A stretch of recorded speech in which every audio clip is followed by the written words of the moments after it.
Hola Daniel, ¿cómo estás?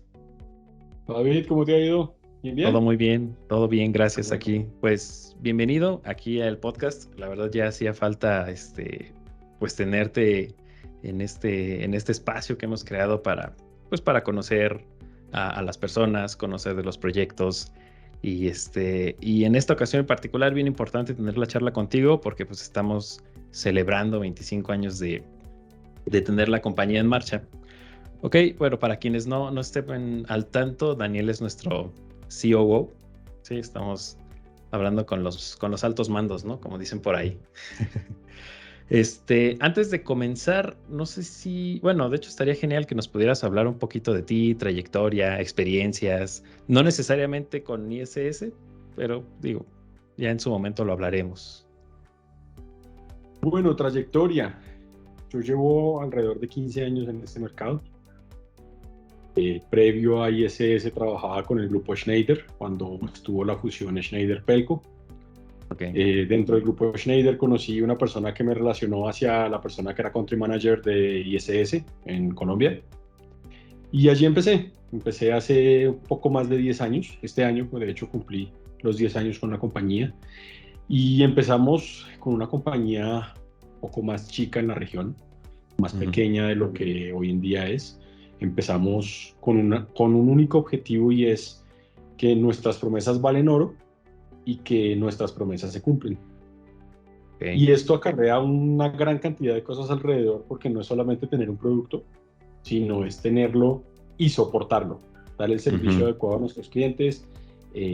Si se llegase a presentar un problema, atender estos problemas y resolverlos para llegar a un buen término. Y esta ha sido la filosofía propia y ese quizás ha sido uno de mis sellos dentro de la organización y es poder lograr ese Customer Service Excellence y poder lograr esa aceptación dentro de la región más que una imposición dentro de la región.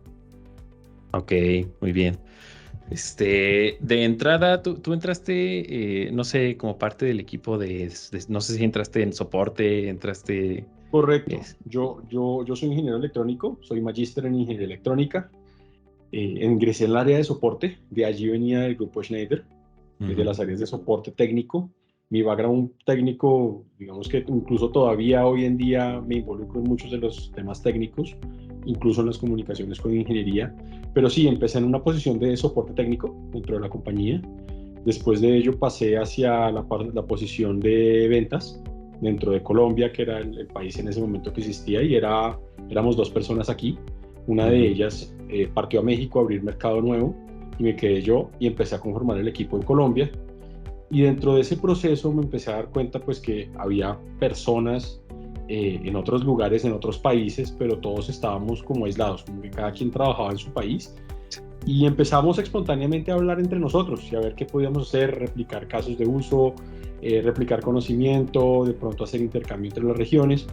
Y esto empezó a llevar a hacer una unificación de la región que ha sido, digamos que paulatina dentro del tiempo y que poco a poco, debido a ello, pues he tenido un crecimiento muy interesante dentro de la organización y del cual me enorgullece mucho haber hecho parte de todo esto y seguir siendo parte hoy en día. Entonces, fuimos recolectando como todos estos equipos y lo más importante es que fuimos creando estos lazos de confianza entre las personas que trabajan en ISS. Ujú. Hoy tenemos una comunicación más bien muy fluida entre las regiones. Sabemos qué pasa en una, sabemos qué pasa en otra. Podemos intercambiar conocimiento, intercambiar desarrollos, intercambiar incluso tecnología local entre regiones. Y esto nos ha posicionado muy fuertemente dentro de lo que es el mercado. Allí fui creciendo en posiciones, que no voy a recapitular ahora mismo, hasta que en este momento estoy dirigiendo la operación de las Américas. Ok, excelente. Digo, es un camino largo, dices 10 años, ¿verdad? 10 años. Y por ejemplo, ¿cómo es, o sea, cómo es tú ahorita mencionaste que eran dos personas. Ujú. O sea, ¿cómo es el reto de pues estar en una compañía con dos personas? Al menos, o sea, globalmente se sabe que son más, ¿no? Pero el día a día lo vivías junto con alguien más. Este, ¿Cómo fue en esos inicios? Probablemente abrir mercado. ofrecer el servicio, no sé, que... Yo creo que el reto parte de tener confianza, de que haya una confianza mutua, de que hay un cliente y si me trajo un proyecto pequeño o un proyecto grande, es un proyecto importante, tanto para el cliente como para nosotros. Hablo del cliente como el canal integrador o el canal distribuidor quien nos trae. Y el cliente final también tiene que ver una presencia. Entonces, claro, inicialmente era un poco difícil porque éramos una compañía muy pequeña en Latinoamérica y en las Américas en general. Y esto generó que algunos clientes pues de pronto nos dieran proyectos pequeños y no nos confiaran proyectos tan grandes que de pronto le confiaban a otros fabricantes, a otras tecnologías. Pero poco a poco, dada la confianza, fuimos con estos mismos clientes fidelizando, trayendo proyectos más y más grandes. Y esto también, esta dinámica nos permitió ir creciendo el equipo. Entonces ya cuando empezamos a generar proyectos más grandes, pues empezamos a agregar recursos técnicos, recursos comerciales. Y hay una particularidad y es que nuestros equipos se distribuyen en una fortaleza de una mayor proporción de personas técnicas. Nuestra mayor proporción no está en el área comercial, sino en el área técnica, precisamente por ese objetivo de customer service. Entonces, fue un camino que, por supuesto, fue con un inicio lento, pero yo pienso que en el largo plazo ese inicio lento y ese voto de confianza es lo que nos lleva a tener negocios, a tener clientes, incluso clientes finales que llevan más de 10 años con nosotros. ¿Sí? Clientes que llevan 8, clientes que llevan 12, 13 años con nosotros, renovando la tecnología y actualizando y siempre felices de continuar con nosotros porque les hemos dado una buena respuesta. Ok, sí, de hecho es bien importante esto que dices del enfoque técnico. Lo estaba yo platicando con Aloisio en la grabación que tuvimos la semana pasada y es algo que él remarcó mucho. O sea, cómo el enfoque en general de la compañía ha sido y supongo que seguirá siendo hacia la parte técnica, ¿no? Hacia la parte de innovación y cómo la comunicación entre las regiones ha favorecido mucho este crecimiento. Digo, en mi experiencia personal, te lo digo, tenemos, el grupo donde estamos todos trabajando y es bien práctico cuando nos llega algún requerimiento y hacer la pregunta, oigan, ¿alguien sabe o alguien tiene alguna experiencia o alguien ha escuchado de esta tecnología o de este cliente que pues pide tal? Y en la mayoría de los casos yo sí me arriesgo a decir que siempre obtenemos alguna respuesta de que alguien en algún lugar, en algún momento, ya hizo la prueba, ya lo validó, o también nos dice, ¿sabes qué? Se requiere esto y esto, y vamos. Yo creo que es algo que a nosotros nos ha brindado este potencial de seguir creciendo y manteniéndonos actualizados, ¿no? Correcto. Y el enfoque técnico no solamente es en pro de innovar, porque es importante innovar en tecnología, pero el enfoque técnico es en pro también de que nuestros clientes estén bien atendidos, no solamente una cara bonita con sonrisas diciéndole que lo vamos a resolver cuando no se va a hacer, sino todo lo contrario, realmente apoyando al cliente cuando hay algún inconveniente o cuando el cliente tiene un reto tecnológico, poder hacerle esa asistencia y ese acompañamiento consultivo para lo que él necesita. Por eso es tan importante el área técnica. Claro. Ahorita mencionaste retos tecnológicos. ¿Cuáles han sido? Bueno, tú tienes la experiencia, obviamente, de tus inicios, pues en la región de Colombia, ¿no? Pero bueno, ya en la posición en la que estás, pues seguramente tienes conocimiento de todo lo que ocurre en varios lados, al menos de este lado del charco, ¿no? Claro que sí. ¿Cuáles han sido estos retos tecnológicos? Llámense proyectos, llámense experiencias. Yo creo que se han dado por muchas aristas.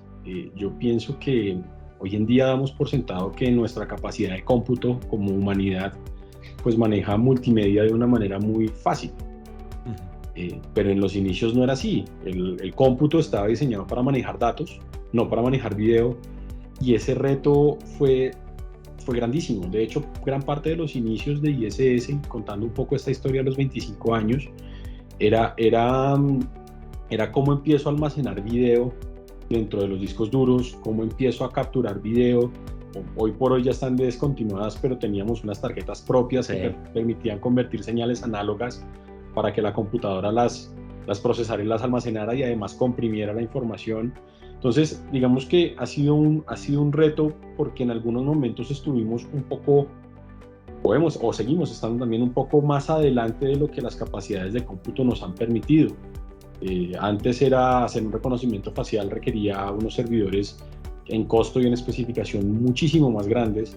Hoy esto desde la innovación tecnológica que han tenido partners como Intel, con los que trabajamos de la mano estrechamente, ya nos han reducido esa capacidad, nos han aumentado la capacidad de cómputo, reduciendo costos, reduciendo el dimensionamiento de una máquina tan grande, donde hoy podemos hacer muchas cosas ya en una laptop o incluso en procesadores mucho más pequeños, dentro de los Intel NUC, por ejemplo, tenemos muchas aplicaciones que corren allí. En ese orden de ideas yo pienso que es complicado en un nicho que no es tan grande en el mundo, innovar sin tener las herramientas dentro de la capacidad de cómputo, dentro del procesamiento, para poder hacerlo. Hoy por hoy nos ha ayudado muchísimo la capacidad de las GPU también, que se usan con NVIDIA, pero muchas de estas cosas también han sido producto de nuevos requerimientos en innovación de software, ¿no? Entonces al principio toca sobredimensionar un poco el hardware para poder ejecutar ciertas aplicaciones, y cuando ya se desarrollan estas nuevas tecnologías, pues se nos aliviana muchísimo el procesamiento. Yo creo que ese ha sido uno de los grandes retos. Otro de los grandes retos es un reto cultural, y es que tradicionalmente las compañías tienen su R&D localizado en algún lugar centralizado. Nuestra aproximación fue un poco diferente en cuanto a que si estamos en México, si estamos en Colombia, si estamos en Brasil, tenemos unos equipos de R&D satélite que nos permiten personalizar soluciones, entender de primera mano en el lenguaje local esa solicitud del cliente, o esa necesidad, o ese caso de uso. Esto fue un reto porque inicialmente todo en efecto era centralizado, y fue uno de las mejoras que hicimos dentro de la compañía, y es poder estar más cerca del cliente, no solamente en la parte de ventas, sino también en la parte tecnológica. Claro, sí, de hecho, acá lo hemos manejado siempre como una gran fortaleza, ¿no? Este valor agregado que da la posibilidad de tener un equipo de desarrollo local, pero que en ocasiones va un poquito más allá de lo que se esperaría de un equipo de desarrollo local, ¿no? O sea, ¿a qué me refiero? Por ejemplo, todas estas integraciones con plataformas de control de acceso, no sé, que se han desarrollado aquí en el país y que de hecho tienen están certificadas y tienen una validez que escalan más allá de la región en donde fueron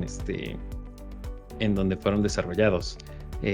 Un modelo de negocio y de acercamiento que nos ha funcionado siempre es como que este acompañamiento técnico a proyectos donde uno pensaría que a lo mejor la solución que ellos solicitan va mucho más allá de lo que tal vez pudiéramos hacer, pero pues tenemos una herramienta bastante versátil, ¿no? Que nos permite hacer un ajuste por aquí, un ajuste por allá, un desarrollo, y pues finalmente eso es lo que nos ha mantenido con proyectos a lo largo de todo de todo este tiempo. Y hablando de retos, hay un reto muy importante, porque cuando se habla de desarrollo, la gente piensa que nuestra plataforma no está lista para hacer las cosas. Ese balance que hemos logrado mantener entre tener una plataforma que puedes instalar, configurar y ya está funcionando sin hacer nada de desarrollo, marcar unos checkboxes, seleccionar opciones, calibrar aquí y allá en el caso de analíticos, pero también tener esa versatilidad en donde si necesitas hacer algo más, la plataforma base te da las herramientas para poderlo hacer. Es un gran reto realmente, ese reto de flexibilidad versus la robustez que le podemos dar al sistema. Es un balance que es desafiante mantener, y que creo que ha sido una de nuestras fortalezas más importantes, ¿no? Sí, de hecho a mí me lo platican mucho, yo que soy parte del equipo que da los cursos, etcétera. O sea, hay integradores que ven a Securos como algo, o sea, lo ven como una de las plataformas más versátiles, sobre todo por el hecho de que si algo no funciona por la razón que sea, ellos mismos pueden hacer los ajustes necesarios pues para hacer que funcione, ¿no? O si algo no está tal cual como lo quería el cliente, bueno, ahí hacemos un pequeño script o un pequeño, lo que sea para tener esta capacidad de satisfacer al cliente. Obviamente la plataforma, digo, tú que llevas pues más tiempo que yo aquí en la empresa, en su momento la plataforma no tenía esta capacidad, ¿no? O quizá no tenía como que esta flexibilidad. Sí lo tenía en su momento. Digamos que más la limitación estaba en nuestros equipos técnicos, donde no había tantas personas de desarrollo como se encuentran hoy en todos los equipos técnicos, y en la facilidad del cliente para poder hacerlos por ellos mismos. Ya cuando el cliente empezó a entender la dinámica, fue mucho más fácil introducir esto, y a través del tiempo, dadas nuevas tecnologías que fueron siendo publicadas, REST API, Web Services y otros, pues se fueron agregando a la plataforma con el objetivo de que fuera mucho más fácil hacer esas interfaces. Pero desde que yo estoy en la compañía y varios años antes, siempre ha habido interfaces para comunicarnos, siempre ha habido módulos de scripting, y siempre ha habido esa facilidad de hacer que podamos cambiar de alguna manera el comportamiento o las opciones que tiene la plataforma un poco al beneficio del cliente o a nuestro beneficio en el caso de que sea necesario. Pero sí, siempre ha sido la filosofía de una versatilidad y de una plataforma de alguna manera abierta, sin ser de código abierto, pero sí siendo de arquitectura abierta para que podamos comunicarnos Claro. con el mundo exterior, ¿no? Y se puedan comunicar del mundo exterior con nosotros. Sí, sobre todo esta posibilidad de usar estándares, ¿no? Los estándares, cómo nos han ayudado aquí, al menos en México, para poder tener esta apertura de absorber proyectos, de integración, vamos, de hacer cuantas cosas se nos vengan a la cabeza. Ok, bien. Digo, vamos a mover ahora la conversación un poco más. En tu experiencia personal, Dani, proyectos emblemáticos o te voy a hacer la pregunta en dos partes. Una, me gustaría conocer, digo, de todos estos, 25 años en general, 10 años tuyos, ¿cuáles son estos proyectos en donde pues se ha hecho un esfuerzo, pues vamos a decir, un esfuerzo mayor y que se ha logrado cumplir satisfactoriamente? Y también, ¿por qué no decirlo, de todo este tiempo que tú llevas laborando, si existe algún momento especial donde tú creas que este momento fue clave para, ya sea para tu crecimiento o para el crecimiento en general de la compañía? Bueno, desde la perspectiva de proyectos, yo creo que hay bastantes emblemáticos. Quizás uno de los más emblemáticos recientemente es la Ciudad de México, en donde es una ciudad, sabemos que es una gran metrópoli latinoamericana, y estoy seguro que puede estar entre el top 10 de las metrópolis mundiales, en donde realmente fue retador implementar la tecnología, y retadores porque teníamos que entender un entorno que ya venía heredado, tecnología antigua, interactuando con tecnología nueva. Creo que tú estuviste muy involucrado dentro de todo el proceso, y fue muy satisfactorio ver cómo fuimos ajustando todo esto a las necesidades del cliente, y cómo hoy el cliente nos ve como una solución robusta, estable y, lo más importante, bien soportada. Claro. Tenemos Safe Cities como Medellín, en donde se innovó con todo el tema de lectura de placas en una gran medida, y donde se está generando un impacto muy importante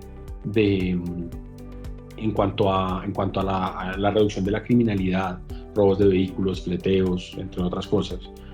Montevideo, Asunción, Paraguay, tenemos en Lima varias de las municipalidades, entre muchas otras cosas. Digamos que a nivel de Safe City, en transporte tenemos, en este momento tenemos otro de los proyectos más emblemáticos que tenemos, el Long Island Railroad, que es en Nueva York. Este proyecto implicó un gran esfuerzo de customización, incluso en algunas analíticas para necesidades del cliente, y en donde ya se están revisando nuevas necesidades del cliente final. Tenemos también terminales aéreas. En Brasil tenemos una gran cantidad de terminales aéreas.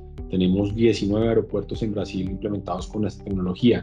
en donde precisamente el factor diferenciador ha sido esa flexibilidad que podemos dar para ajustar a las operaciones y a la seguridad de los aeropuertos.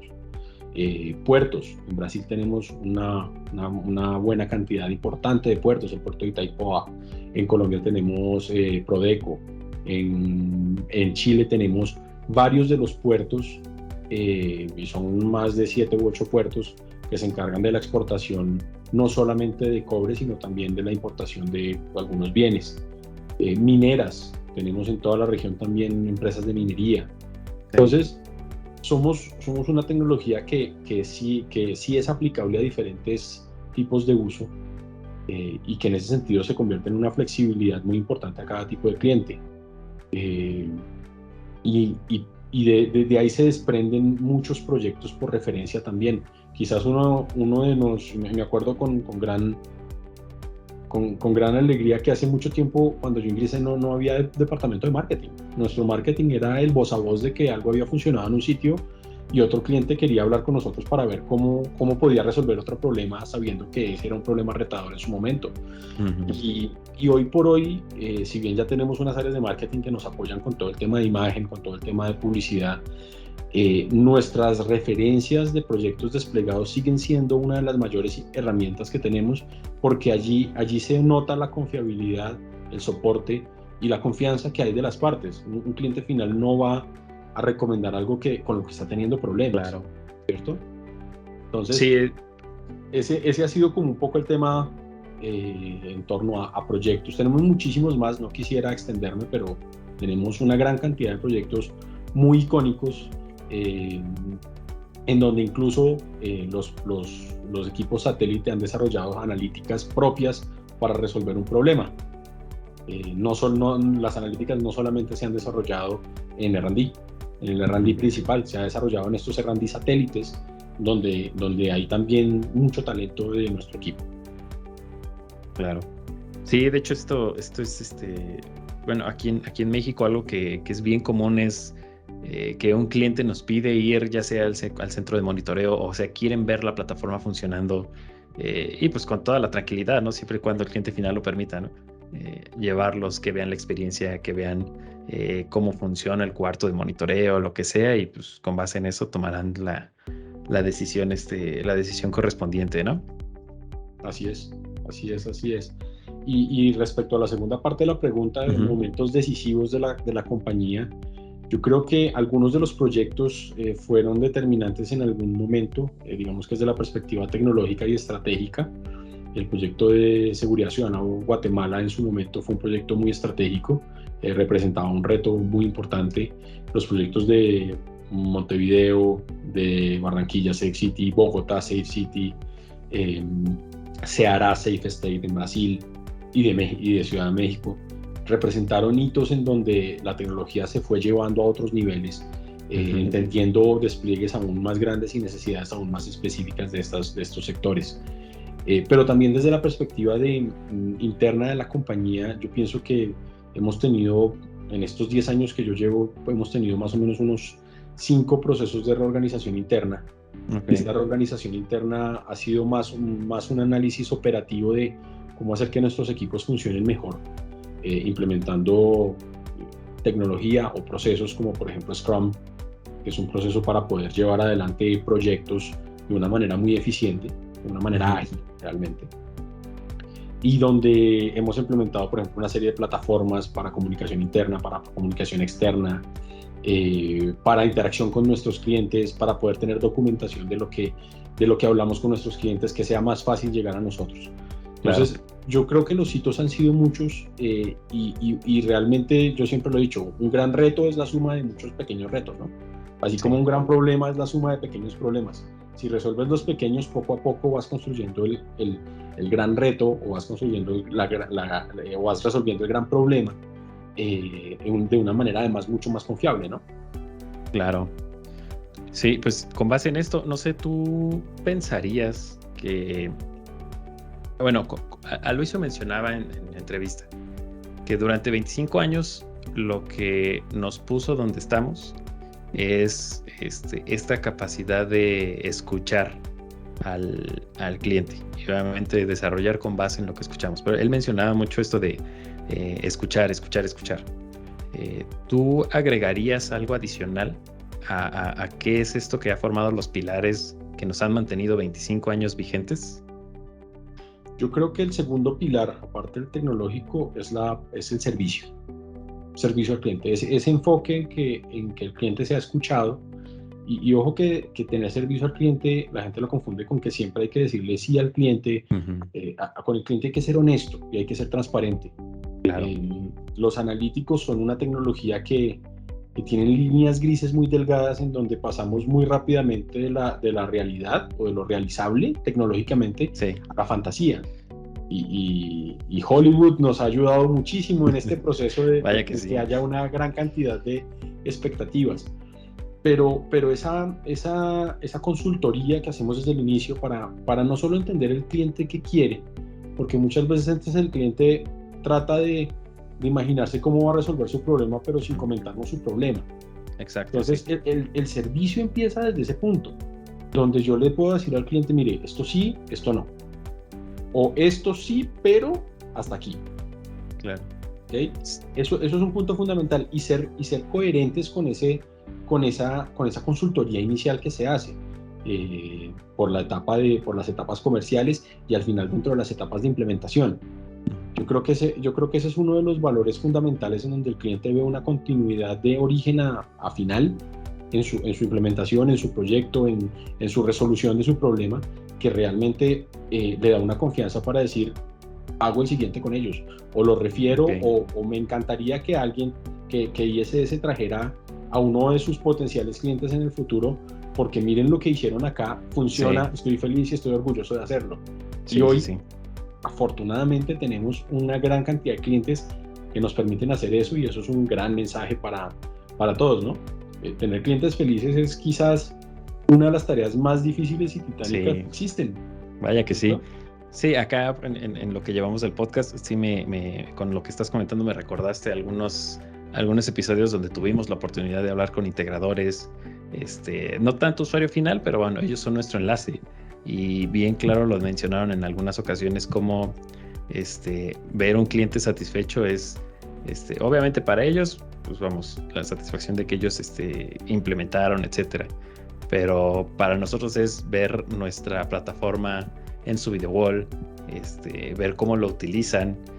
Alejandro en su momento, cuando platicamos, Alejandro ahí de Colombia, nos mencionaba cómo el proyecto de los LPRs, o sea, una vez implementado, pues hubo esta curva de aprendizaje para convertirlo en una herramienta. Él mencionaba convertirlo en herramienta, más allá de tener un software con múltiples capacidades, es ofrecerle o darle al cliente una herramienta que ellos realmente utilicen, y pues que a fin de cuentas son soluciones de valor para ellos, ¿no? Y se ve reflejado todo esto en cómo nos recomiendan y cómo nos vuelven a llamar. ¿Wow? Claro, y eso que acabas de decir tiene un fondo muy específico, porque hay una gran diferencia entre preguntarle a un cliente qué quiere comprar y preguntarle a un cliente qué problema necesita resolver.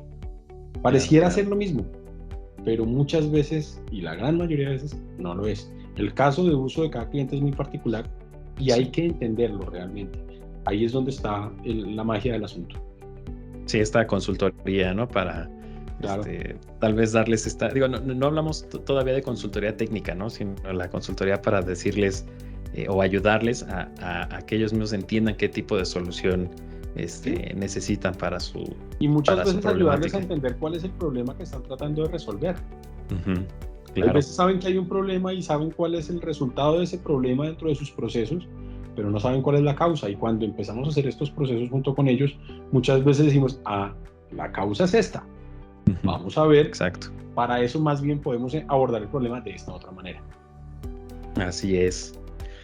Hace un momento mencionabas expectativas, haciendo referencia a cómo el cine genera expectativas y cómo de alguna forma esas expectativas nos han obligado a crecer o a tratar de llegar o buscar el camino para satisfacerlas, lo cual pues me hace pensar en el futuro. ¿Cómo visualizas el futuro para para ISS. Digo, hasta ahorita van 25 años, esperemos sean muchos más. Yo estoy en un gran lugar para trabajar y me gustaría estar aquí un rato más, ¿no? ¿Otros 25 años? No estaría mal. Al menos. Sí, o sea, mira, hacia el futuro, hacia el futuro como ISS, bien, habiendo pasado muchas de las fases que un producto puede tener comercialmente, creo que nos hemos enfocado mucho en proveer las soluciones. Y soluciones donde tanto el cliente está abierto a escuchar una solución propuesta, más que a exigir una solución que al cliente propiamente se le ocurrió. Y en este proceso de compartir puntos de vista e ideas, se construye muchísimo. Entonces, yo pienso que el primer punto es, independientemente del tamaño del proyecto, es esa aproximación de proveer soluciones, ¿cierto? Cada vez más nos vamos acercando a que ya la solución que proveíamos desde la perspectiva solamente de software, pues empieza a no a ser solo suficiente el software.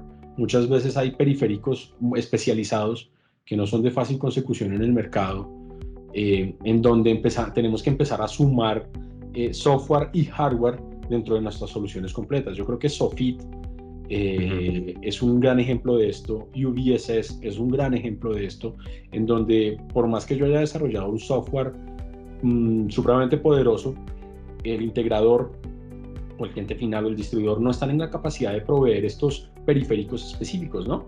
Entonces, en ese orden de ideas, yo pienso que las soluciones van avanzando hacia tener una gran potencia de software proveyéndole al cliente los periféricos muy especializados.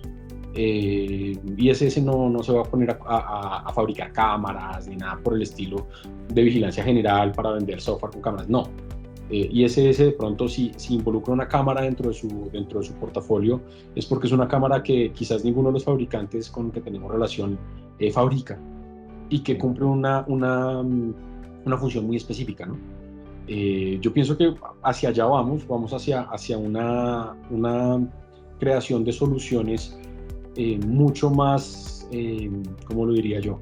Una creación de soluciones mucho más coherente y sofisticada, claro. En donde también al cliente se le haga mucho más fácil hacer el despliegue, porque allá afuera la mano de obra vale dinero y tener permisos, por ejemplo, en una vía para instalar algo vale dinero, ¿cierto? Entonces, también ayudarle al cliente a optimizar todo este tema. Si hacemos una comparativa de nuestro UVSS con otros temas, nuestra plataforma de escaneo se puede instalar en tierra 15 a 20 minutos con 2 personas.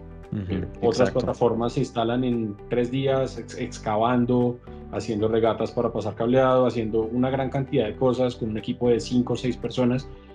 Hacia allá vamos, soluciones sofisticadas que realmente están funcionando. Sí, de hecho, y se percibe, ¿no? O sea, la verdad que lo mencionas, por ejemplo, el caso de Motus, que bien es una solución que involucra un hardware, pero vamos, la parte de configurar y la puesta a punto también se vuelve muy sencilla, ¿sí? ¿Por qué? Porque el hardware ya viene optimizado para dicho propósito. Hablando también de como la integración universal que maneja, que platiqué hace un momento, el Proxcom, no sé, que ya vuelve muy sencillo el uso de esta cajita como una interfaz que me permite hacer una especie de integración universal basada en estándares, en protocolos. Me permite comunicarme vía WIGAN con cualquier control de acceso o SDP, que es el nuevo protocolo que existe en el mercado. Y esto genera una potencia que tiene que, de nuevo, mantener la flexibilidad y la robustez en una balanza muy adecuada, ¿no? Claro, así es. Ok, pues muy bien, Daniel. Yo creo que ya con esto tenemos al menos como una primera visita tuya aquí a este espacio. Claro que sí, espero que me inviten nuevamente. Yo feliz. Claro, por ahí vamos a pensar unos temillas para sacarte más provecho. Claro que sí. Yo feliz de compartir un poquitico de la historia y de nuestra perspectiva hacia el mercado. Siempre es un gusto hacerlo. Perfecto. Pues nada, muchas gracias a ti, aquí a quienes hacen esto posible. Y bueno, ya estaremos viéndonos en alguna otra emisión. Así es, David. ¿Vale? Muchísimas gracias y feliz tarde. Hasta luego.